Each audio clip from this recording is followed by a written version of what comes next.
All right, everybody. Welcome to Module 4. I'm so excited to get to watch the rest of the Hero Goal obstacles, and I will put them on a timeline and email them out to everybody in like a YouTube link or something so you can see what other students are working on. But for right now, I mean, good work. One thing, or a couple things that I want to just address to the whole class is one, if you are emailing me about an assignment or questions on anything, first of all, I'm very approachable. If there is an issue, please email me and we will always get it figured out. But if you do email me, in the syllabus I put in there, please make it professional. Let me know what the assignment is, what the issue is. If you maybe turn something in wrong, whatever the case, please just communicate with me in a way that you would in a business setting. It shows me you're taking it seriously and it helps keep me organized. I teach more classes than just this one, so if I have no idea what you're talking about, I can't help you. The other is it's the little things that make a difference on your assignments that aren't just necessarily the correct answer. It's, is your format good? Is your grammar good? Is things like, is the font consistent? When I was a production assistant on a reality show, I was fairly young, probably close to most of your ages. I was doing a show for VH1, and I was one of the production assistant is usually low person on the totem pole, and the production manager. I had to go to the store to buy stuff for the production, and there was a way of turning in receipts, and I followed the procedure. But because I was in such a hurry, that they made me the key PA. And Eric Bischoff, I don't know if you know who he is. He's the former wrestler, so you got to kind of move, when he says move. So, but anyway, the point was, is I came back and I did what they told me with the receipts and making a report, but I was going fast, and so it looked sloppy. And the production manager, in front of everybody, kind of gave me a verbal spanking. Don't ever do this ever again. It makes me look bad, it makes the production look bad, and it makes you not look good as an employee.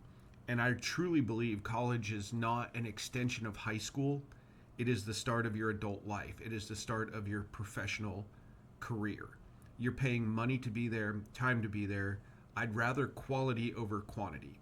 Double check your work. Double check your grammar. Don't put it through Grammarly. You do it. And it'll make all the difference in your life to just take that accountability for your own work. So be aware of that. And if you ever have questions, let me know. All right, Module 4. This is kind of a fun one. Now I've got 2 folders for lectures, and that is because these ones I need you to watch. These ones are for the students who really want to make film a career or are passionate about movies.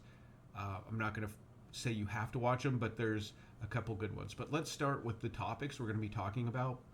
And the first is production design. That's all the things like costumes, colors, locations, sets, props, anything like that, makeup, hair.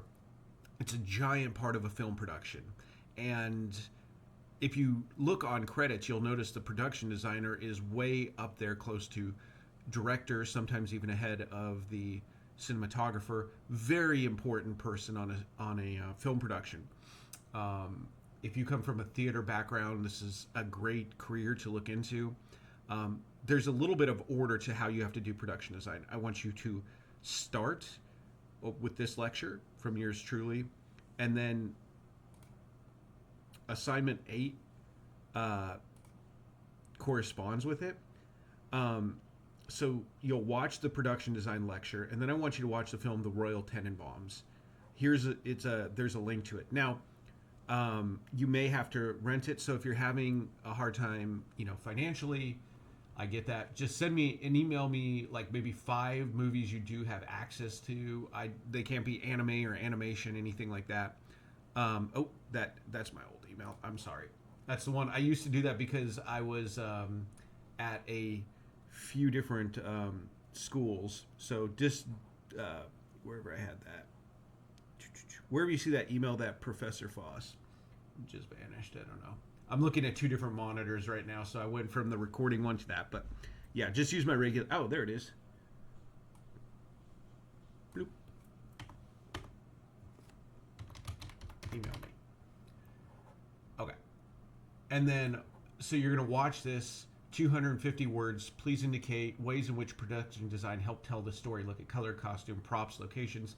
Basically, anything that the director Wes Anderson used. He is renowned for his production design. Very detailed, very stylized, meaning very obvious. And again, if this is one that you have regularly seen, you can, of course, watch it again with a look at, focus in on the production design, maybe something you hadn't done before. You can email me and I could give you more suggestions. Again, I need to know that I've seen it, so I know what you're talking about. This is rated R. Just so you know, and again, if that is a giant issue, please also let me know. That is due on the 26th, so almost 2 weeks. But again, double check your grammar. Please double space for me. Makes everything much easier for all parties concerned. All right, so you'll do that assignment. Watch the movie, and then you can watch, if you're needing help with it, here is another short video on production design that might help give you a little extra help with the assignment. Okay, then your next lecture, independent of anything else, is on audio, and your assignment number 9 will correspond with that. Watch the lecture, write 10 facts over the lecture. 5 of the facts should be defining these terms, and it'll be very clear where they are. They kind of come towards the end. So write 1 to 2 sentences per fact. They should be academic and clear. Make sure you fully explain what you're saying. So I gave you an example. Sound hierarchy consists of understanding what is most important in a scene as far as what can be heard at a given moment, and placing an emphasis on the level of sound for that character or object. All right, so that's a clear, okay, you know what sound hierarchy. It's what's most important to the audience and what they're hearing. Long and short of it.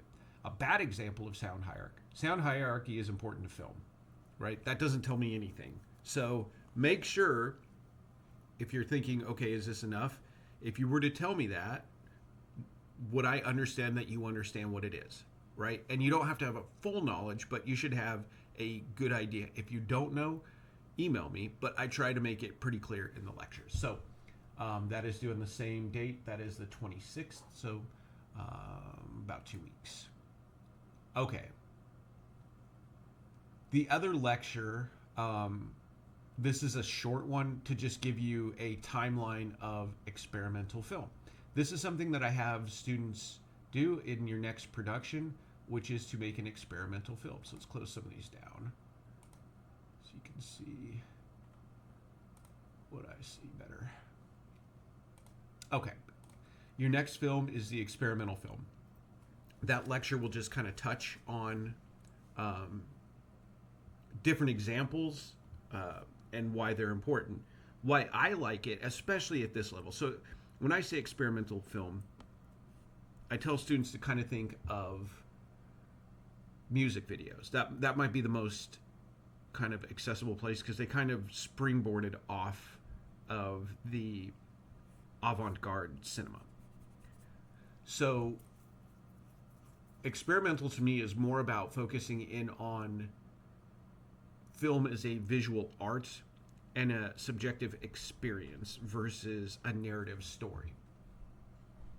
So what I've done is I've given you some student examples here for you to look at. And let's just kind of go into what the film is. The purpose is to convey one or more emotions, concepts, ideas, or specific reaction. So for instance, a topic like loneliness, joy, apathy, dreams, courage, the color blue, hope. Could be anything, sports, academics, being a student. I've seen literally almost anything. You could pretty much pick any concept, idea, And the purpose of the film is to convey the idea rather than the narrative. Okay, you can really do anything within reason. It just can't. You have to be able to defend your choices, demonstrate the idea. It just can't be nonsensical random shots. For instance, I had one student sit in a chair and spin for a minute. That's just trying to get an assignment in. When you become as famous as like Andy Warhol and you want to do a film that is just so out there, you can do it. But for now, when you watch the examples, when you watch the experimental lecture, you'll start to kind of get an idea. So what I'm looking for is a clear theme, whatever that might be. The edit should be smooth in its cuts, meaning I can tell the difference between a mistake cut and I'm cutting in an awkward way to make a point, like jump cuts or anything like that. All right. There should be no flash frames. Again, I can tell if somebody forgot a flash frame in. Those are those little snippets of black that can be between shots if they're not perfectly meshed together in your timeline while you're editing. It's like just a little bloop, black, but it's enough to throw your audience off. Is the audio balanced? Is it too loud or too quiet in areas? That was one thing that I'm noticing, like on the Eagle edit and the horror, is people are not looking at their audio levels. They have headphones on and they have the volume set to whatever's comfortable right then. So what you're exporting, that's the volume I'm going to hear. So you need to double check how your audience is going to hear it, not how you're listening to it through your headphones at that time. Because again, if you have the volume turned down on your laptop, your computer, or whatever, and you have headphones on or no headphones on, that doesn't mean when you export it that it's not going to be louder, right? So we want to hit that like -12 on your edit on the levels. So I did put some more references. I'll show you in a second if that's an area you're struggling with. Make sure there's a good use of lighting. It's not overly dark.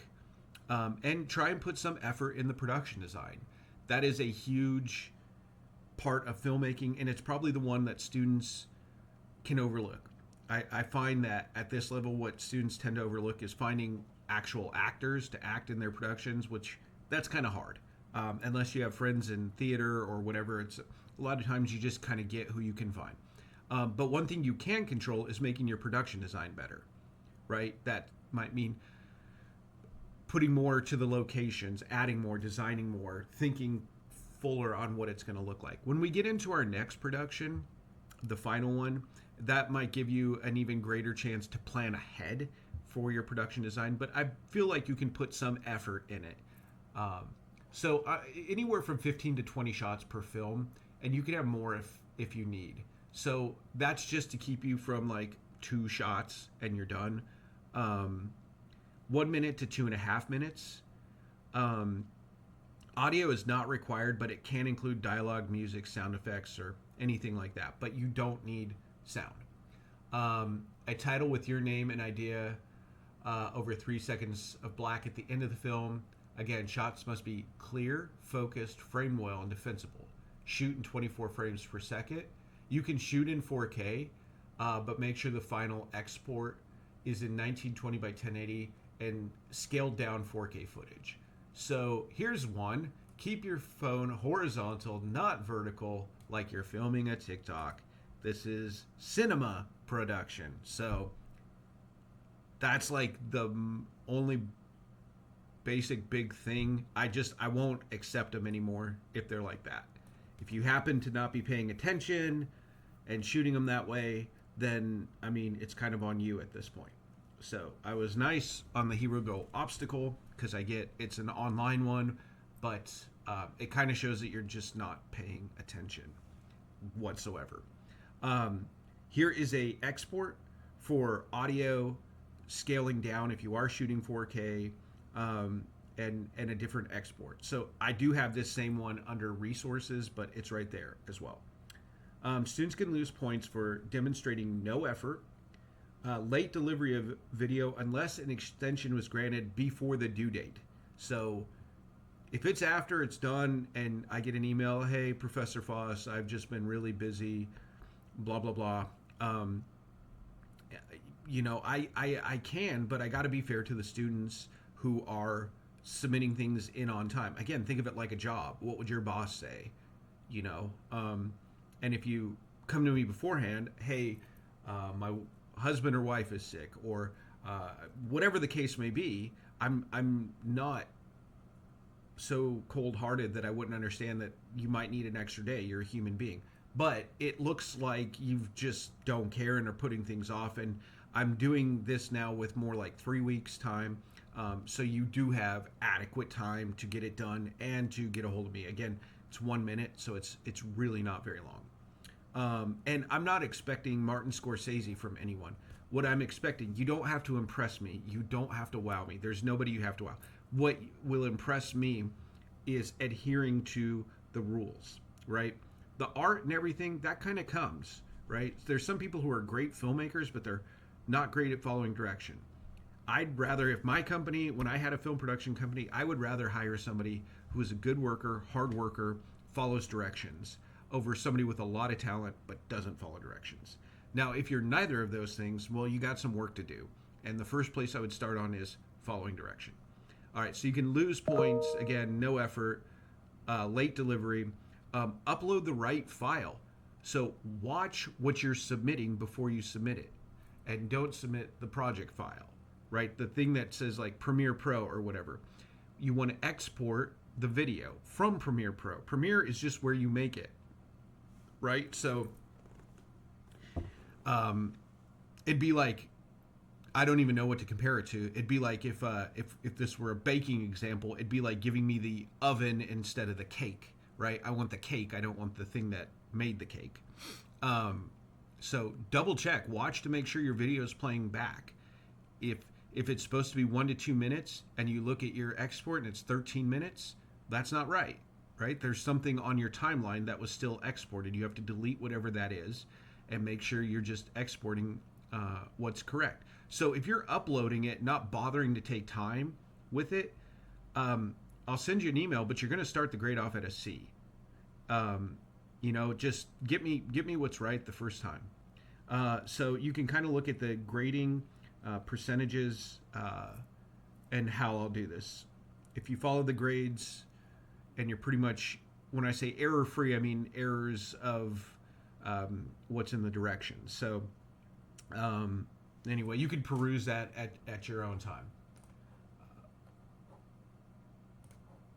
So again, I've moved resources up. If you need any help with the exporting, audio, color correction, the aspect ratio, export settings, any of that, both of these videos will help you out and show you kind of like step by step what I'm doing so you can follow along. Okay. And then lastly, under supplemental lectures, what I have is the history of sound in cinema. It's pretty interesting. And then examples of color in film. So both are again, supplemental. If you're interested in making this a career, I suggest you take a look at it. But there's no homework that's corresponding with it. Please email me if there's any questions. It looks like visible. Everything's visible. Visible. All right. Good luck. Be on the lookout for the other Hero Goal obstacles so you can see your fellow classmates' work. Oh, I don't think I said the due date. For the experimental film itself is the 3rd. That's what it was. I knew I was forgetting something. I would like you to screen a experimental film. So I kind of found 3 approachable ones that maybe are palatable, I guess is the word. And I kind of put them in order from the I'd say the easiest to if you're new to the genre. Tree of Life is excellent. It's got Brad Pitt, Sean Penn, Jessica Chastain. Very beautiful film. Terrence Malick was up for Best Picture. 2001: A Space Odyssey is considered by many people to be the greatest film ever made. Stanley Kubrick. It's different. It's space exploration. It's sci-fi. Very famous. It's one that all filmmakers need to watch in their life. I know it's not everybody's favorite, but there's a lot you can learn from it. It's a very slow film, and I think that's what the biggest complaint. But it's beautiful. It's breathtaking. It's groundbreaking. It's just how they did it was just absolutely amazing. And then the last one is called Breathless. This is Jean-Luc Godard, French. So there's subtitles. It's hauntingly beautiful, hauntingly different. Amazing way that they shot it, and it really kind of was one of those forefronts of the French New Wave. Was kind of the category to fall under. But so this isn't. So these aren't so much experimental as sort of dipping the toe into the world of, I guess you would say, less narrative. This one has probably like the most, in some ways, the most straightforward story like that you're used to, but it's also just so different how the story is told. Love it or hate it. That's kind of how all of these are. But I want you to kind of go into that world just a little bit, that you see that there's more out there than just Transformers 42 and Spider-Man and all these things that are just pure entertainment, just pure spectacle. There's no real substance to it. So these are more substantive films. And again, if you're going in this world, there are directors and things like that you might need to know. So I made it a little bit more point heavy, and I took some of the points off of the experimental film. So that's to help kind of balance out if you're worried about your grade or anything like that, or time getting productions done or anything. So I think you'll enjoy it. If you know anyone from class, it's always fun to watch in groups, so I highly recommend that. If you also, along those lines, want to make your experimental film, I'm going to move the screening assignment up into the assignments. I think that'll actually help make more sense. But the film, if you want to collaborate with somebody, please email me. 2 people, maybe 3 at most. 2 is probably better. And I could kind of give you more specifics. I might up the required time and just make sure that it's not one person doing all the work. So if you want to do that, please just reach out to me. Again, this is due on the 3rd. This is due on the 3rd. So you have like 3 weeks. Let me go ahead and just move that into assignments. There we go. Perfect. All right. Email me with any questions, and be on the lookout for the Hero Goal obstacle coming soon.